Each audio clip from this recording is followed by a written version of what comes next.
कधी खूप भूक लागते आणि जर भाजी झालेली नसेल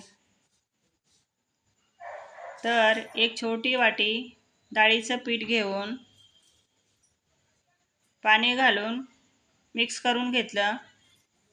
त्यामध्ये घालूया कांदा, हिरवी मिरची थोडीशी मोठीच घालायची, म्हणजेच तिखट आवडत नसेल तर काढून टाकता येते.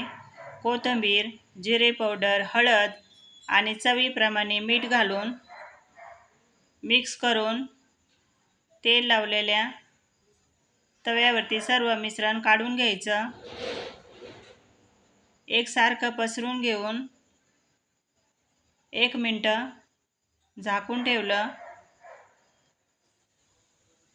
वरतून तेल लावून घेतलं आणि दोन्ही साईडनी आलटी पलटी करून ब्राऊन रंगावर भाजून घेतलं.